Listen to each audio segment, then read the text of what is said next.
Well, it's a pleasure to have you join us on the newsroom. I am Simi Saladigo, and these are trending headlines. The federal government says it is not in support of the National Assembly bill proposing to deny Nigeria-trained medical or dental practitioners from being granted full licenses until they have worked for a minimum of 5 years in the country. Briefing State House correspondents in Abuja after the special Federal Executive Council meeting on Monday, Minister of Labour Chris Ngige asserted that the bill in the National Assembly cannot stop anyone from getting a full license. The Labour Minister, who maintained that there are other ways to check brain drain in the country, described the bill as not workable.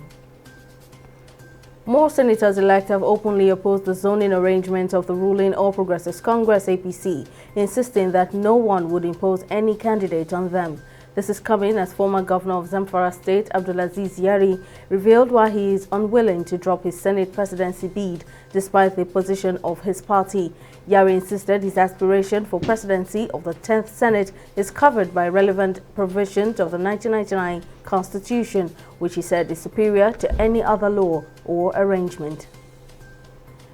The Federal High Court in Lagos has refused to entertain an application filed by the Economic and Financial Crimes Commission (EFCC) seeking a stay of execution of the ruling that lifted a forfeiture order of some assets linked to the Kogi State Governor Yahaya Bello. Justice Nicholas Owebo held that given Section 308 of the Constitution, which provides immunity to a sitting governor from any civil/criminal prosecution, the court lacks jurisdiction to entertain the matter. Counsel to the Kogi State Governor, Ako Ocheni, asked the court to strike out the application as the anti-graft agency failed to comply with the rules of the court, which mandated to file a written address along with the application.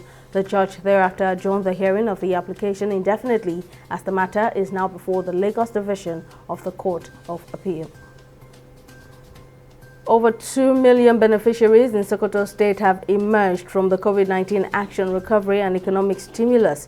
Minister for State for Budget and National Planning, Clem Agba, disclosed this on Monday during the maiden ministerial town hall meeting on NG Cares beneficiaries in Sokoto, Kebbi and Zamfara states. Represented by the chairman of the NG Cares Technical Committee, the minister said part of the role of the current administration is to intermittently meet with and engage stakeholders as part of government accountability to these states. In business, the Nigeria Employers Consultative Association (NECA) has expressed concerns over the newly introduced fiscal policy measures and tariff amendment for 2023, scheduled to take effect from June 1st, 2023. NECA also expressed concerns at the policy inconsistencies of recent years, which is largely responsible for the continued slump of foreign direct investment to Nigeria as the country. While calling on the federal government to suspend the implementation of the newly introduced fiscal policy measure, he urged them to maintain status quo of no excise increase other than as prescribed in the 2022 fiscal policy measures. Qatar and Bahrain are resuming flights between the two countries from May the 25th in a continuing process of normalizing ties.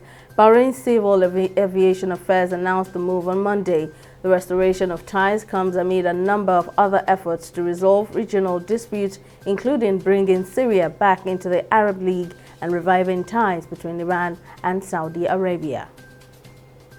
And in sports, Liverpool maintained their pursuit of the Champions League football next season and pushed Leicester even closer to the championship as Curtis Jones scored twice in a 3-0 win at the King Power on Monday. Liverpool's upturn in form after a difficult season has coincided with Alexander-Arnold's new role as a deep-lying playmaker in midfield when in possession. They face another daunting task when they face Newcastle next Monday in a match that could seal their fate should Everton or Leeds win over the weekend. That's all on the newsroom at this time. Join us again for more stories.